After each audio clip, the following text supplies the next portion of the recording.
médico do esporte tem uma abordagem bastante ampla. A primeira coisa é tratar os atletas, os esportistas e procurar ajudar na prevenção de lesões das diversas modalidades. A outra coisa é tratar as lesões enquanto elas não são cirúrgicas. O médico do esporte transita junto com o ortopedista, com o fisioterapeuta, é uma coisa multidisciplinar. Eu passei um tempo como instrutor de mergulho, fui um bom tenista quando jovem, abandonei para a faculdade de medicina, residência, etc. As lesões vão acontecendo. Se você pegar um atleta mais velho que se cuidou, é uma história. Aquele que não se cuidou muito bem, a lista de lesões é bastante grande. Muito importante, saúde das pessoas. Usar o esporte e a atividade física como uma ferramenta de saúde.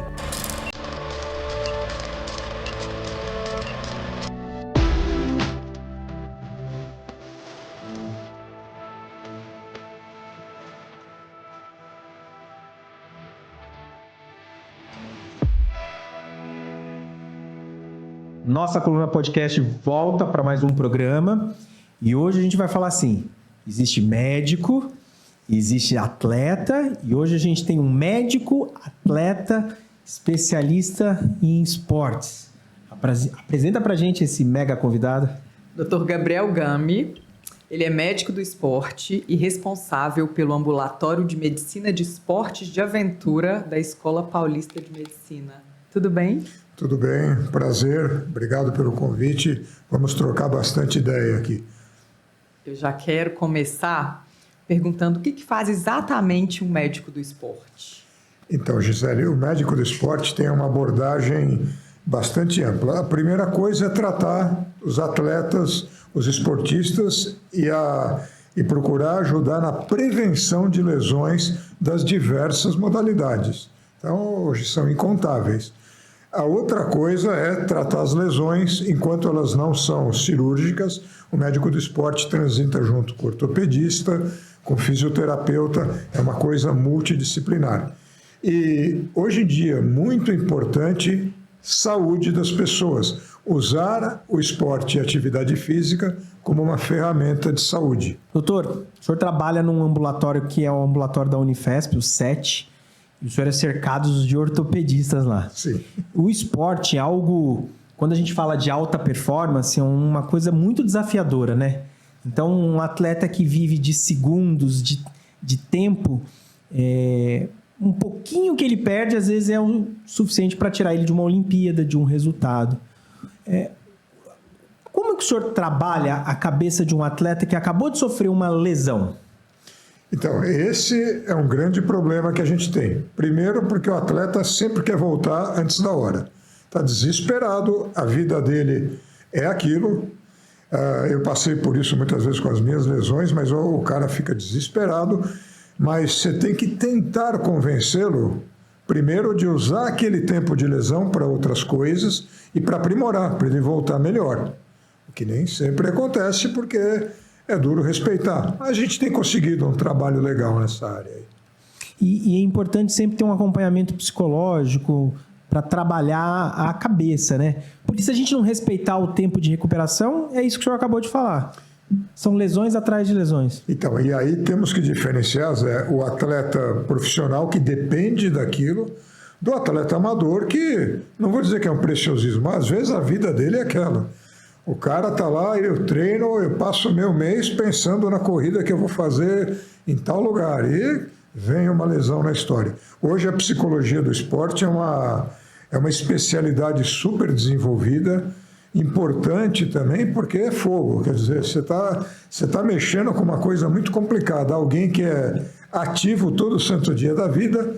Imagine vocês que estão acostumados a uma cirurgia de ligamento cruzado do joelho, o cara vai ficar no mínimo 6 meses sem a atividade dele. É um terror. E nesse mundo do esporte, acompanhando a sua rede social, o senhor já fez quase tudo, mas desse quase tudo, o que você era muito forte era a corrida de montanha, é isso? Não, atualmente eu sou mais na corrida de montanha. Eu, na verdade, eu passei um tempo como instrutor de mergulho, que embora não seja um esporte de impacto nem nada, trabalhei muitos anos com mergulho, fui tenista, fui um bom tenista quando jovem, abandonei para a faculdade de medicina, residência, etc. Não vou falar besteira, mas Quando voltei da medicina, fui jogar squash e aí começaram a vir as lesões e vai trocando de esporte. A corrida de montanha veio no meu mestrado, eu fui fazer um mestrado, nós tínhamos na Escola Paulista uma câmara de simulação de altitude, então fui fazer um mestrado e fui acompanhar uma corrida de montanha no Aconcagua e me apaixonei pela atividade. Então, eu hoje estou aí há uns 7, 8 anos praticamente correndo em montanha. Eu queria falar do esporte e da longevidade. Tem alguma atividade física, algum esporte melhor para a nossa saúde, para que a gente fique com uma melhor qualidade de vida? Olha, Gisele, se eu soubesse essa resposta, eu virava educador físico e ia cuidar. Eu acho que diversas modalidades esportivas, com moderação, com orientação, porque vou te dar não é o pior exemplo, mas o mais comum. O cara resolve correr porque ele quer emagrecer. Pergunta se ele vai procurar um educador físico, se ele vai fazer um check-up antes, ele simplesmente vai correr. E quase que invariavelmente, a não ser que ele tenha uma genética muito privilegiada, ele vai acabar no ortopedista, vai acabar no médico do esporte, porque ele vai ter lesões. Então, não dá para escolher a melhor modalidade. Diversas modalidades são boas. O que é a nossa proposta é sempre orientar o indivíduo para que ele não exagere, para que ele se cerque naquela atividade de orientação do educador físico, de orientação médica, do check-up médico dele, nutrição, dependendo da atividade que ele fizer, a nutrição. Hoje, quando você fala em longevidade, não falar em uma boa alimentação é uma loucura. Mais que a gente é cercado de porcaria, né? Você é induzido a comer porcaria o tempo inteiro. E sempre é tempo de começar um esporte? Sempre é tempo de começar um esporte. É óbvio que eu não posso pegar um indivíduo que tem uma série de lesões e ele vai falar, vou fazer crossfit. Todo mundo, crossfit é um perigo, não sei o quê. Muita calma nessa hora. Crossfit pode ser um esporte adequado para um indivíduo que já passou por musculação, tem uma estrutura ósseo-muscular muito boa, e aí ele pode ir para o crossfit também sabendo que o corpo humano tem limites, nós somos finitos. E o que a gente vê com relação a esses esportes, o senhor usou o exemplo do crossfit, tem alguns esportes da modinha, né? Que é o esporte que vem, vai. Eu acho... Qual que é o esporte hoje da moda? Beach tênis. E, bom, você deve recebê-los mais do que eu, mas eu recebo bastante os entorses de tornozelo, porque a pessoa não se prepara, dor na coluna, dor na cervical, epicondilite, a lista. Não estou falando nada contra, é um esporte super social. Ele é mais amigável, por exemplo, que o tênis. O cara, para jogar tênis razoavelmente, vai ter 1 ano de aula. E o beach tênis, ele, bem ou mal, ele sai jogando com os amigos, tal, se diverte. Mas você está falando de uma superfície irregular, onde as lesões podem acontecer. E no esporte, descanso também é treino? É fundamental. Hoje eu estava mais cedo fazendo uma proposta lá do Instagram, onde se perguntou do sono e da recuperação. Ninguém entende a necessidade de dormir bem e de tirar o tal day off, aquele dia que você não vai fazer nada. Quando muito, passear com o seu cachorrinho, se for um Yorkshire, se for um Retriever, tal, já não vale muito porque o cachorro vai te arrastar. Então, o teu músculo, o teu corpo precisa de um tempo de recuperação, que eu também descobri à medida que eu fui ficando um atleta. Você disse master, eu digo idoso, você tem que aumentar esse teu tempo de recuperação. Tá, então mais dias de descanso? Eu via muito, a gente falava depois de uma atividade intensa, onde você fez algo novo, você vai ter a tal dor muscular tardia, que costuma vir de 24 e durar até 48 horas.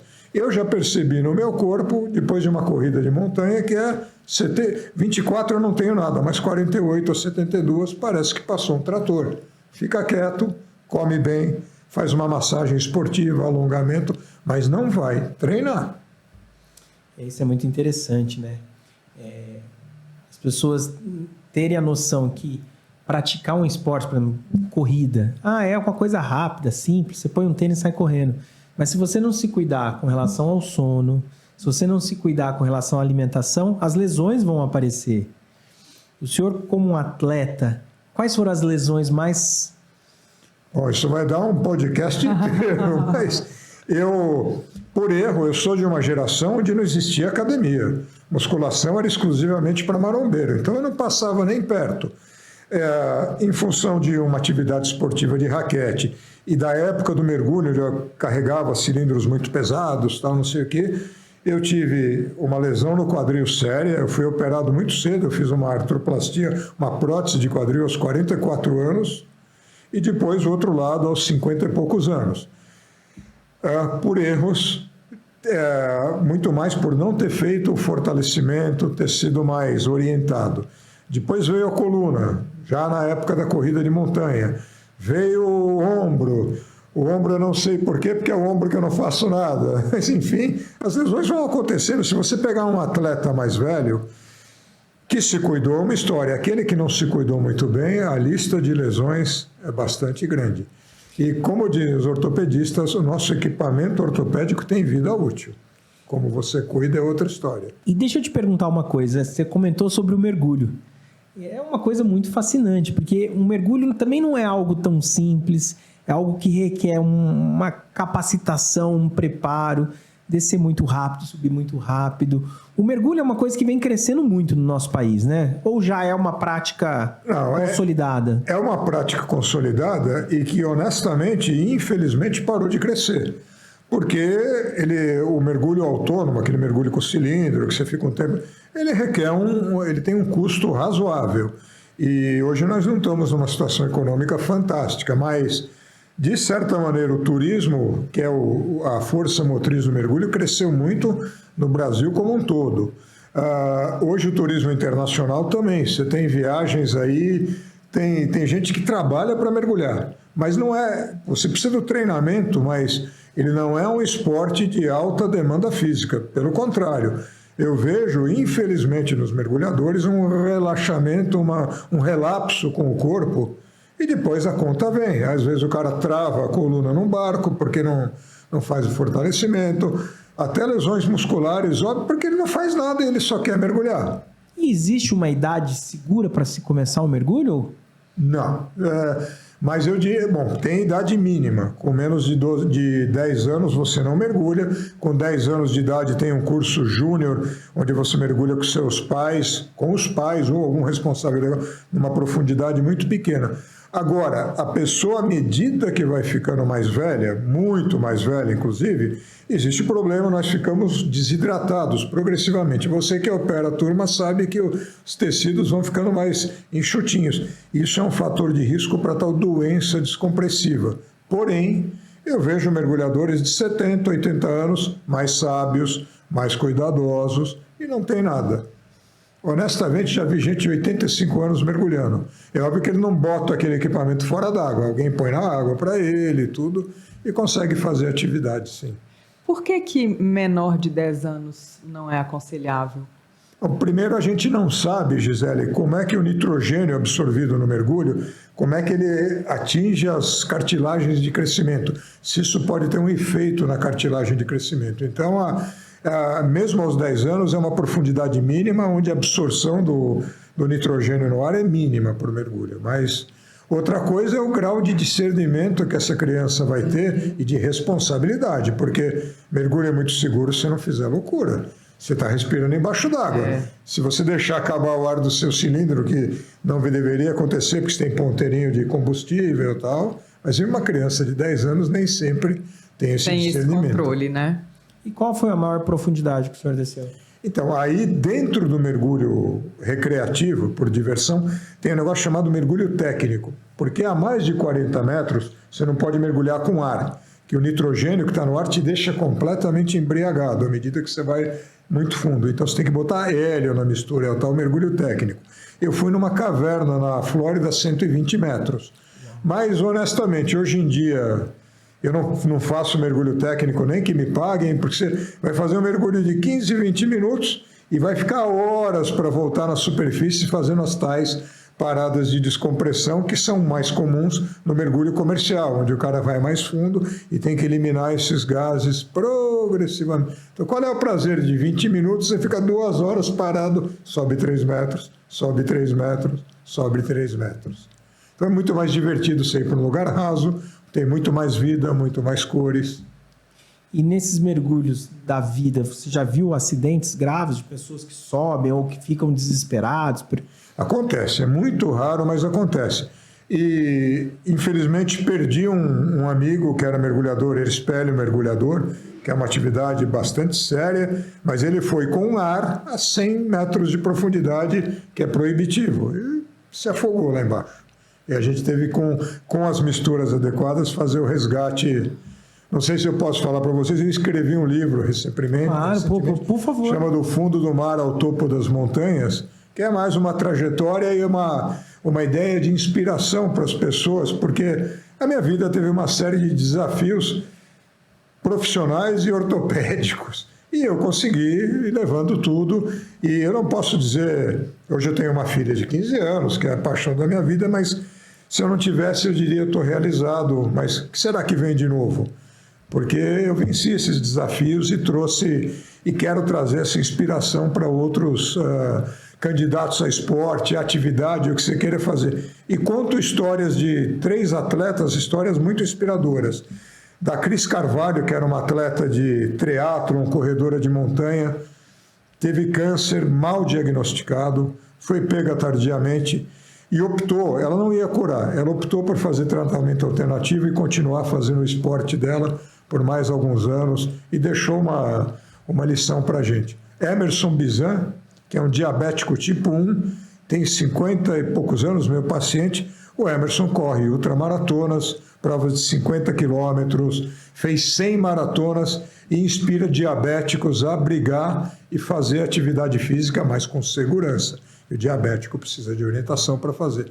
E a história do... Essa eu vou pular, gente. A terceira história, deixa lá no livro, a pessoa faleceu depois de um tempo e não faleceu da doença que ela teve.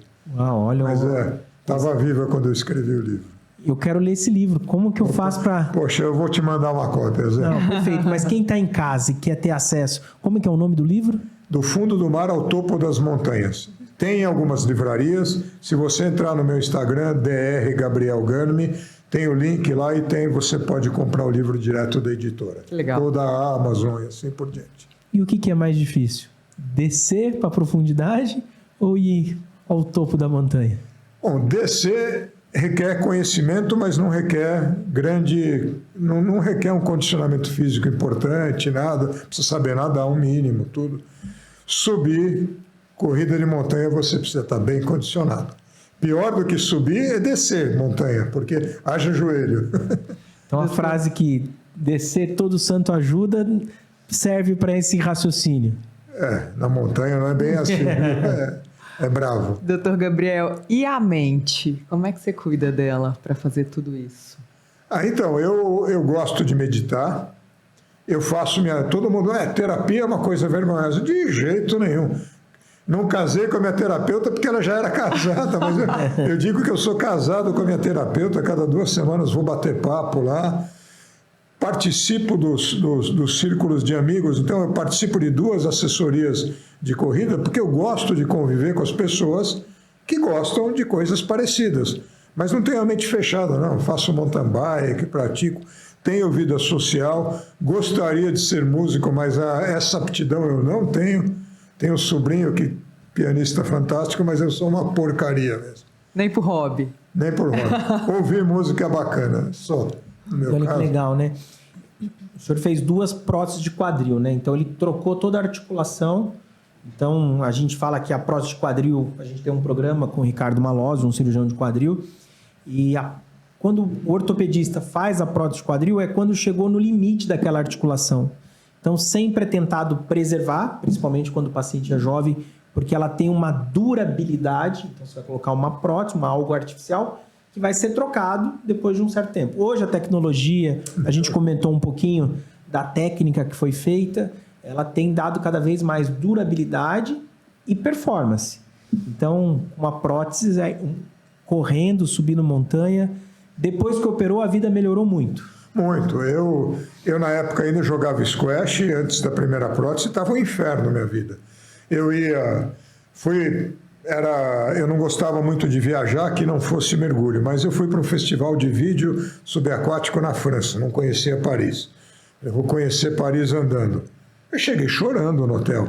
o quadril subluxava, eu tinha dores horrorosas. Quando eu decidi por operar, e aquilo, a turma não queria me operar por causa da idade e tal, mas eu não tinha mais vida. Operei e dizem que é uma das cirurgias ortopédicas de melhor resultado. Tanto que o cara falou, eu vou botar uma prótese de titânio em você, porque eu sei que você vai aprontar. Eu falei, eu vou. 3 meses depois, quando eu larguei a muleta, eu já estava dando uma trotadinha e tal. E aí, se eu posso dar um conselho, porque eu vejo algumas pessoas que já estão tortas, o cara está deixando aquela artrose num estágio que... Falo, que qualidade de vida você está tendo aí? Você está destruindo o seu outro quadril, a coluna e assim por diante. Não tenha medo de algo que tenha um resultado excelente. E já que o senhor comentou, o senhor fez uma cirurgia de coluna e uma cirurgia do quadril. Como foi o pós-operatório delas? Então, você está falando de cirurgias que foram excelentes. As próteses, tirando o fato de você ficar com a mobilidade reduzida, tem que usar muleta por um tempo, o resultado foi muito bom, muito rápido. A coluna também, eu tinha uma estenose do canal epidural, que eu já tinha há muitos anos, mas não incomodava, e aí fez uma hérnia, foi aquele inferno. O Zé sabe melhor que eu tive quase a síndrome da caldequina, comecei a ter... E eu tinha uma corrida de montanha 3 meses depois da cirurgia. E aí conversei com o colega, ele, Gabriel, tem que operar, você vai ter outras consequências. Não houve tratamento que resolvesse, fui operado. E aí vem as tigradas que eu não aconselho para ninguém, tenho certeza que você não aconselha. Com 10 dias de cirurgia, eu andava 8 quilômetros. Andava devagar, mas eu falei, senão eu não vou chegar nessa prova. E o médico falou, Gabriel, você não vai chegar nessa prova. Eu vou te liberar para correr com 2 meses, mas... E eu cheguei, e corri 100 quilômetros em 3 dias numa corrida de montanha que eu cruzo. Ele publicou o caso no Spine, não sei o quê, falando, quer dizer, vocês fizeram essa pergunta, o atleta, eu sou um atleta amador, mas minha vida é esporte, é medicina e esporte, e a minha medicina é do esporte. Me deixar na gaiola lá é complicado, eu vinha treinando para aquela prova e de repente acontece um negócio desse, então eu corri um certo risco, mas o resultado foi excelente. A cirurgia que eu vou apanhar aqui, ortopédica, que eu sofro até hoje, fui muito bem operado, é o ombro. Essa tem 1 ano e pouco, meu Deus do céu. A reabilitação é mais chata, né? Muito difícil. O Ricardo, fisioterapeuta aqui da Uniorte, amigo de vocês, me ajuda pra caramba, mas é brabo. E o treinamento da corrida de montanha para asfalto é muito diferente? O planejamento, as planilhas de corrida? Então, as planilhas durante a semana são parecidas. Mas aí a minha ótica é que eu acho que os treinadores deviam mudar um pouquinho isso. Porque a corrida de montanha tem muita força física. Mais força física que a corrida de rua. Corrida de rua é técnica, pace, velocidade. Pouco me importa o pace na corrida de montanha. Quando tiver uma montanha com 30 graus, eu vou subir a 2 km por hora, com bastão e tal. E na descida tem os malucos que descem ladeira abaixo. Eu não, quando dou as próteses de quadril, eu vou descer devagar. O que tem me ajudado é que uma das assessorias que eu participo, todo fim de semana, nós estamos no mato. É um treino no mato, é montanha, é morro. Não adianta você ficar batendo muito na planilha, hoje é fartlek, hoje é tiro, hoje é não sei o quê. Isso vai te ajudar uma plasticidade particularmente cardiovascular e manter a sua musculatura em parte em ordem, mas não vai te preparar para o morro, para a montanha. Eu queria falar um pouquinho de suplementação e esporte. Opa! O que você acha? Eu sou a favor. Eu acho, se você tivesse a alimentação perfeita e não treinar tanto, dá para viver com comida, claro. Mas certos níveis de atleta não tem como. E tem suplementos que eu dou para todo mundo. O velhinho me procura no consultório, ele não sai de lá sem creatina, a não ser que ele tenha problema renal. E aí não é nem creatina, esse cara não pode creatina, não pode comer bife, é outra história. Todo mundo, creatina dá lesão renal? Em sonho. Creatina não dá lesão renal. O portador de doença renal tem que diminuir a ingestão de proteína. Creatina, hoje em dia, a gente vê uma série de benefícios. Tem que ser tomada corretamente. Creatina, os suplementos de proteína. No meu caso, eu treino 15 quilômetros no sábado. Todo sábado é de 13 a 15 em morro. muito mais puxado do que se eu corresse 13 a 15 no asfalto, era 1h30, 1h40, porque eu sou lento, no morro é 3 horas no mínimo. Eu volto, eu não tenho fome, eu fico enjoado, então eu tomo whey proteinzinho com algum carboidrato, com uma fruta. Então você tem que ir adaptando, cada atleta é uma história, mas a suplementação veio para ficar. Eu que faço uma musculação meia horinha por dia. Não, peraí, eu vou ter que interromper. A Gi, todo convidado vira uma consulta. Eu dou. Então é a chamada... Brincadeira, é só para deixar esse momento. Creatina. Eu deveria tomar creatina? Então, eu acho que ela é benéfica.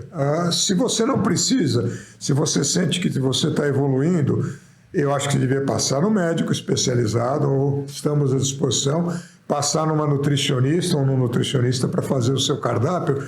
Muitas vezes não precisa. Musculação, meia hora por dia, mas te pergunto, que idade você tem? 40 a mais. 40 a mais, eu diria que vale a pena. Não parece, mas a creatina ajuda bastante, pelo menos na manutenção da massa muscular. Então é isso, ela ajuda a manter a massa. Ajuda. Achar que vai virar o Hulk com creatina? Em sonho. Nem quero também, não. A turma que vira Hulk sempre tem outra coisa envolvida. E aí é um tema muito ruim. Eu não faço, não sou a favor da... Porque você fala de reposição hormonal, nunca é reposição hormonal. É o cara que tem, um homem que tem testo de 600 e resolve mandar para 1.800 e não liga para as consequências do que vai ter.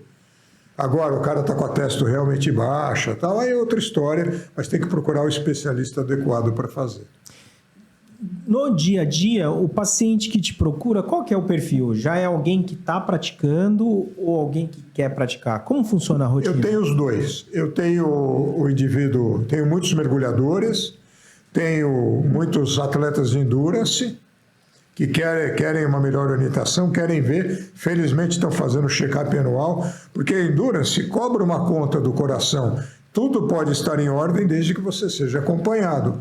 E tem aquele indivíduo que nunca fez nada, levou uma bronca do médico dele e resolveu procurar para ver qual é o esporte mais adequado. Ou ele está ficando diabético, ele é um pré-diabético ou hipertenso, aonde o esporte pode ajudar muito.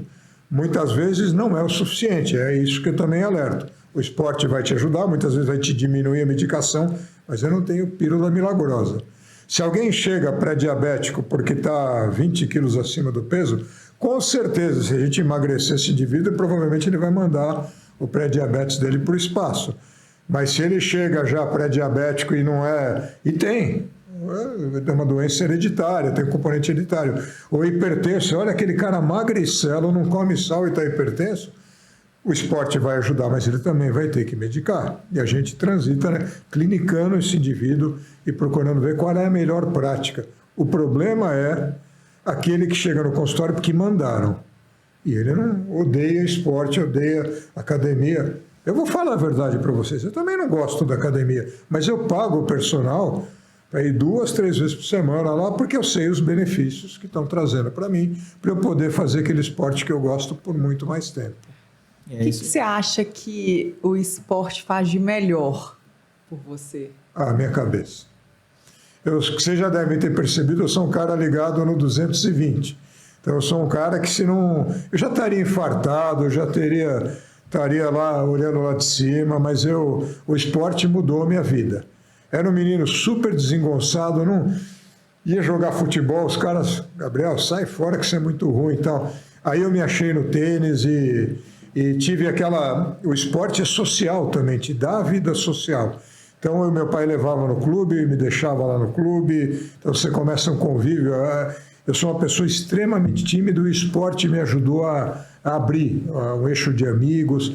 E isso eu quero que as pessoas pensem. Se você for olhar pela Organização Mundial de Saúde, saúde é o bem-estar físico, social e mental. O esporte tem tudo isso, gente. Atividade física... E interessante que o esporte afasta o jovem das coisas ruins. Porcarias. Exato. Porque quem é atleta não tem tempo. Não tem tempo e não quer que o seu corpo seja destruído por coisas ruins. Então, eu acho que isso é um conselho para quem está em casa, alguém que tem uma experiência vasta. Quanto antes a gente colocar a nossa juventude no esporte, é fantástico, né? Aí só um cuidado com a criança. O esporte para a criança tem que ser lúdico, tem que ser divertido. Judô não é? Claro que é. Depende do professor, depende de fazer aquilo coletivo. O balé pode ser muito divertido, qualquer atividade pode ser divertida. O problema que a gente vê, vocês falaram da psicologia, você pega um jovem carente, não tem condição financeira, ele é um talento no futebol, por exemplo. A família dele vai depender daquilo. Vocês não têm ideia na atividade esportiva de alta performance a quantidade de burnout, de problemas psicológicos, porque você acaba introduzindo uma vida muito séria antes da hora. Então, cabe ao técnico, à equipe que leva aquele jovem atleta, perceber a hora de tirar o pé um pouco. Eu vou dar um exemplo. Nós temos pode ser até que vocês não deixem falar disso, temos uma joia que ainda não está lapidada, que é o João Fonseca, um tenista, tem todas as bolas, tem o potencial, tem condição financeira, quer dizer, não dizer... mas está dando umas rateadas. E a turma já está enchendo a paciência do moleque. Perdeu 3 jogos seguidos aí, perdeu hoje. Mas não sei o quê. Imagina a pressão que o menino de 18 anos está sofrendo, patrocinadores, não sei o quê, a torcida brasileira que não sabe se comportar. Eu estava lá, entre uma consulta e outra, dando um olho no peixe e outro no gato, olhando o jogo dele. Entre um ponto e outro, todo mundo berrando, João, deixa o cara em paz, pelo amor de Deus. Verdade. Eu acho que isso é muito legal. Acho que o Brasil vive de heróis, né? Eu acho que a gente está nessa carência no mundo esportivo, então, Dom Sebastião brasileiro. E desde o Senna veio, tem um que se machuca, que eu sou santista, eu estou na expectativa dele voltar. Tá difícil. Entendeu? E eu acho que o coitado do João, ele sofre essa pressão mesmo. Eu acho que a gente uma ânsia, né? Acho que a gente precisa de não depender de heróis, né? A gente tem que construir qualidade de vida. E lá no SET, quais são o público que frequenta o teu ambulatório? Então, no meu ambulatório, eu tenho atendido muito corredor de montanha, até porque é um ambulatório gratuito e o corredor de montanha, muitos dos corredores de montanha não têm condição de pagar uma consulta particular. Lá em cima, hoje em dia, o SET abriu para convênios também, e quem quiser passar no SET e tiver convênio, eu não vou ganhar porcaria nenhuma, mas faça pelo convênio, porque o SET depende disso para sobreviver. E atender esses atletas carentes que não têm convênio. Explica para a gente o que é o SET. É o Centro de Traumatologia do Esporte, ligado à Escola Paulista de Medicina, a Unifesp, e tem diversas modalidades, com ortopedista, cardiologista, nutrição, tem tudo para o atleta, ou para até, a gente faz exame pré-participação para alguém que quer começar uma atividade. Agora, é injusto uma pessoa que tem toda a condição financeira ir lá para fazer um preparo para jogar bocha, sei lá, quando ela pode deixar esse espaço para aquele indivíduo que não tem condição, né? Além de tudo, o SET, estando ligado à pesquisa, à Escola Paulista, é um celeiro de pesquisa científica, de produção científica muito importante. E a avaliação cardiológica básica, assim, é importante para todos os jovens? Existe uma faixa etária? Qual é a orientação da medicina do esporte com relação a isso? Então, a gente tem que... Você poderia estratificar por faixa etária, mas... Na Itália, eles tinham muita morte do jovem, a tal cardiomiopatia hipertrófica. E eles colocaram um protocolo de eletrocardiograma e ecocardiograma para todo mundo que vai começar uma atividade. Eu vou um pouco além. Eu peço o teste ergométrico, o teste de esforço e o ecocardiograma. E você acaba pegando... Porque muitas vezes o indivíduo está no começo de uma cardiomiopatia e você não percebe porque as câmeras não aumentaram, mas ele já pode estar desenvolvendo uma arritmia cardíaca que pode aparecer no teste ergométrico. Eu, para todo mundo, passou no meu ambulatório, passou no meu consultório, você não sai sem ergométrico e sem ecocardiograma. Isso é tão importante falar, porque assim, o objetivo do programa é chegar no Brasil inteiro. E o que tem campinho de pelada pelo Brasil afora, quadras de society, essas coisas... Quem na sua cidade, pergunte, já teve óbito nesses campos? É muito comum isso. Uma vez eu estava jogando uma bola... acontece. E eu vi um menino jovem caindo, assim, ele desabou. Aí a gente prestou socorro, era um grupo de médicos que estavam jogando, tinha cardiologista, fez o primeiro atendimento, depois a gente foi conversar. O menino tem uma cardiopatia tem uma arritmia e, assim, é algo que pode matar. Então, não pratique esporte sem ter uma avaliação. Infelizmente, nós vimos ao vivo num jogo com um atleta lá do São Caetano, lá para trás, né?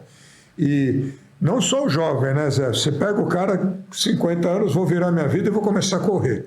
É a idade da doença arterial coronária. Eu tive um atleta corredor, um atleta sênior, ia no consultório acompanhar, eu pedi o ergométrico dele, eu achei que ele tinha uma arritmia um pouquinho diferente e pedi para ele, falei, vamos fazer uma tomografia de coronárias, porque isso aqui está estranho. Né? Eu faço cintilografia todo ano, nunca dá nada. Eu falei, olha, eu vou ser chato, o máximo que vai acontecer é o teu convênio não cobrir. Bom, esse atleta foi da angiotomografia para cateterismo, ele tinha uma lesão grave e estava correndo. Um coração treinado pode não dar isquemia, mas numa condição extrema dá. Esse podia ter pipocado. E salvou a vida, né? Então, cuidado. Eu só fiz o que o diabo do cardiologista dele não fez. Eu, graças a Deus, consegui mudá-lo de cardiologista. Falei, agora você vai procurar esse aqui. Mas qual que é essa preocupação aos 50 anos do coração? Não, Então, Gisele, primeiro você vê a pessoa como um todo, mas tem grupos. Você olha a hereditariedade daquele cara, todo mundo morreu do coração. Opa, um alarme. Tem um score que a gente faz. Eu não sou muito de score, porque você chama score de Framingham. Você olha a carótida dele, você olha não sei o quê, você olha o colesterol, tem que olhar de todo mundo e começa a ficar mais atento. E no caso dele, ele não tinha nenhum fator importante, a não ser um teste ergométrico um pouco suspeito, e eu achei por bem que eu já tinha visto aquilo em alguns casos que eram doença arterial coronária. Eu falei, vamos ser... E o cardio dele ligou para me xingar. Que é isso? Você mete na sua área aí. Eu falei, olha, eu vou continuar dando a minha opinião para o paciente. E graças a Deus ele me ouviu. E a medicina tem que ser preventiva, né? Não resolutiva. E como a gente falou, tudo andar junto, né? Porque tá todo mundo ali querendo fazer o melhor para o paciente. Pois é, aí faltou ética do colega. Para mim, ele não é um bom cardiologista. Eu prefiro pecar por excesso do que pecar por falta. E é bom tomar uns puxão de orelha de vez em quando no nosso dia a dia. Né? Não é vergonhoso nenhum você se preocupar com o paciente e investigar mais. Mas eu vejo muito, infelizmente, o cara não faz o check-up anualmente, está com 50, está com 60. Às vezes o cara vem a primeira vez, quando eu olho o histórico familiar dele, eu quase caio da cadeira, tenho que dar uma disfarçada. Poxa, você não faz check-up anual, não sei o quê. Uma coisa que eu vejo na mulher, a falta de densitometria óssea. Pelo amor de Deus, a osteopenia e a osteoporose na mulher é uma realidade. Algumas mulheres, atletas, aquela mulher que tomou muito leite, comeu muita fonte de cálcio, pode não ter. Mas a mulher começa a perder cálcio a partir dos 30 e vai. E aí chega com 50 anos, teu ginecologista nunca pediu uma densito? Não, meu. E eu exagero um pouquinho. Isso é muito importante. A gente tem que falar para orientar. Uma coisa que gera muita dúvida no consultório: alongar antes e depois do exercício. Excelente pergunta. Alongar depois. Aquecer antes. Mobilidade muscular. Talvez fazer a musculação sem carga. Primeiro exercício de peitoral, faz sem carga. Primeiro exercício do quê? Sem carga. Aí, ou faz um transporte, alguma coisa de 10 minutos, deixa o sangue circular por tudo, faça a musculação e alongue depois. Porém, a não ser que você seja um atleta de balé, de ginástica olímpica, não é aquele alongamento exagerado que pode romper fibra muscular. É um alongamento para reorganizar as fibras musculares. Apenas isso. Então, esse é o papel do alongamento. É isso. 20, 30 segundos para relaxar a sua musculatura pós. Agora, você está com uma contratura e fica lá, naquele músculo que está contraturado, você vai ter uma lesão. Você está pedindo para aquele negócio que já está empedrado e você está lá esticando em excesso. E quem pratica futebol na peladinha não faz nada disso. Nem antes nem depois. E aí e chega no consultório falando, eu sou atleta. Atleta do quê? Eu jogo uma vez por semana um futebol. E acha que é atleta. E as lesões aparecem. Bastante. O ortopedista agradece. Quantas provas de montanha o senhor já fez? Olha, Tivemos a maldita pandemia. Eu tinha feito 3 provas antes da pandemia. Depois da pandemia, a gente ficou com aquela massa represada de pessoas, e aí eu acho que eu fiz umas 30 em 3 anos. Fiz bastante, mais do que eu deveria. Algumas curtas, provas de 7, 12 quilômetros, que não, honestamente, mas eu gosto das provas de 30 quilômetros. E o Cruce de Los Andes, que é uma prova que eu faço anualmente, são 100 quilômetros em 3 dias, sempre em algum lugar dos Andes, atualmente só na Argentina. Que legal. E a história da rabdomiólise? Isso Então, existe mesmo? existe, mas a rabdomiólise Primeiro, pode você ser... sabe o que é Não, rabdomiólise? não. Então, a rabdomiólise é uma destruição muscular maciça, muitas vezes começa num local de uma lesão muscular, o cara tem uma distensão, toma remédio, toma anti-inflamatórios, toma não sei, e não para. Isso é um perigo. Outro fator de risco muito importante é desidratação. O cara não se hidrata adequadamente, tanto que a rábido acontece muito no militar, porque pergunta se ele pode, ele está marchando de coturno, num calor de 40 graus, se ele baixar a guarda, leva uma porretada do sargento e se estrepa. É muito comum no militar. Ela é comum também quem tem o traço falciforme, e às vezes, hoje em dia, até existem marcadores genéticos. Você pega o cara que teve 4, 5 rábido, você tem que pensar, mas a rábido pode matar o indivíduo, pode levar a lesão renal permanente, precisa tomar cuidado. Eu fui médico do quartel, eu contei num outro episódio, e a palavra rabdomiólise, você muda o comando.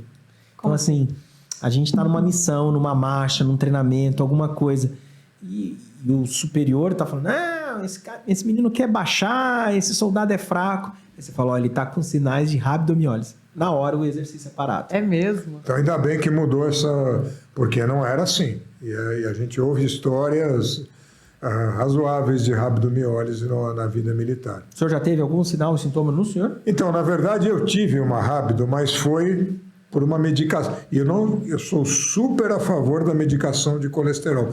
Mas uma das medicações associada a um campeonato de tênis violento, eu estava voltando de viagem, em 2 dias eu tive uma rábido, mas não foi nem muito grave, não fiquei internado, deu para tratar ambulatorialmente, fiz o que tinha que fazer, suspendi o remédio por um tempo, troquei o remédio e mais nada. E às vezes são casos que levam para UTI o paciente, sim. né? Em casos extremos chega a fazer até hemodiálise, não é isso? Sim, não só o problema renal, mas esse problema renal leva a arritmia cardíaca, o cara tem que estar monitorado. Tem que estar monitorado, idealmente, em UTI ou numa SEMI, pelo menos. Então, quem pratica esporte, é importante durante o treino fazer a hidratação.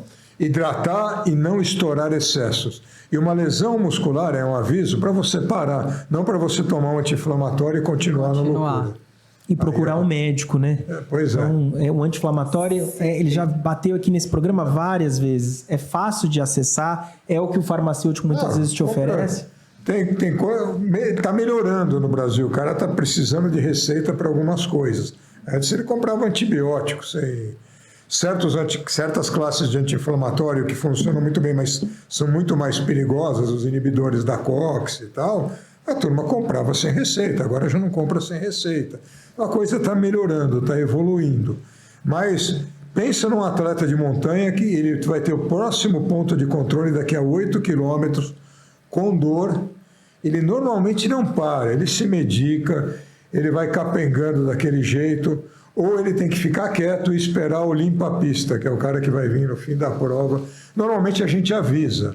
Aconteceu com uma atleta, amiga minha, num dos Cruces de Los Andes, ela estava chorando de dor, eu falei, senta, fica quieta, tem um próximo ponto de controle daqui a 3 quilômetros, está no livro, inclusive, tem um próximo ponto de controle e vou mandar socorro para você.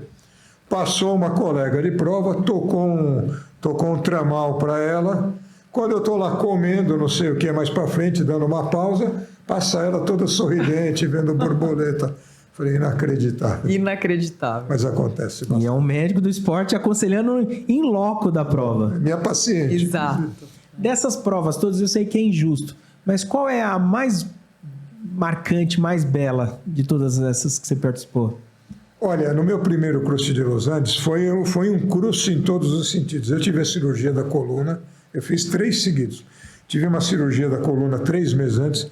Meu pai, que era um exemplo da minha vida, um cara com... Ele tinha 93 anos e 11 meses, já tinha uma artroplastia, porque um ano antes ele quebrou um fêmur, fez uma prótese de quadril, quase morreu, sobreviveu, voltou a andar contra a vontade do Ricardo e de um fisioterapeuta que eu atendi em casa também. Ele falou, doutor Anis, médico também, usa uma bengala, você perde o equilíbrio. Ele ainda trabalhava lúcido, fazia a ginásticazinha dele. Um ano depois ele me quebra o outro fêmur e veio a falecer 10 dias antes desse cruze.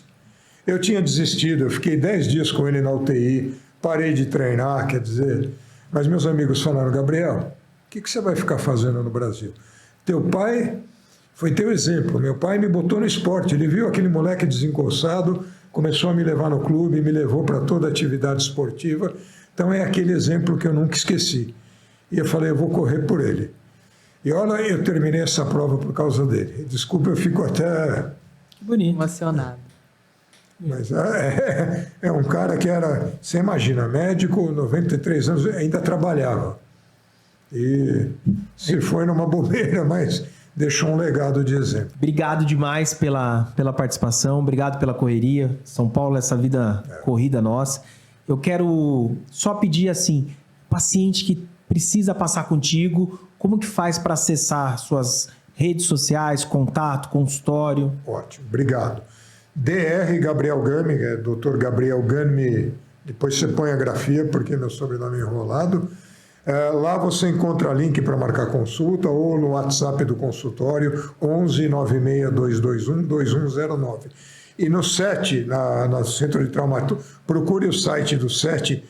Infelizmente, você tem que ir lá marcar. Pega o endereço, eles não marcam consulta por telefone, mas você pode ir lá marcar, tanto pelo SUS como por convênio. Eu atendo lá todas as quartas à tarde nesse ambulatório de esportes de aventura. Que exemplo, né, Gi? Eu acho que é um médico que vivenciou várias superações, várias cirurgias e está aí subindo montanha, praticando, correndo mais de 100 quilômetros. Mergulhando. Mergulhando ainda. Obrigado demais. A gente vai marcar um segundo programa depois para trazer exemplos, prova e vamos trazer seu livro. E quem gostou desse assunto e quer se aprofundar, quer ler, contar as experiências ali, um pouquinho de spoiler que ele deu, vamos acessar as redes sociais e adquirir o livro. Bora pro próximo programa, Gi? Bora, e muito obrigado. Obrigado, gente. Pessoal, nossa coluna hoje falou com um médico, atleta, exemplo, superação. Os desafios estão aí, existem cirurgias para recuperar e trazer qualidade de vida. Não pratique atividade física sem ser avaliado. A gente tem riscos sérios. A gente está falando de pessoas que podem morrer praticando uma atividade física de forma inadequada, sem uma orientação. Posso falar uma frase só? Por favor. O sofá mata muito mais do que a atividade física. Pronto, eu acho que essa é a frase que vai ficar como capa do programa. Boa. Bora pro próximo programa. Gi, obrigado, doutor. Muito obrigado a você. Muito obrigado. Até o próximo.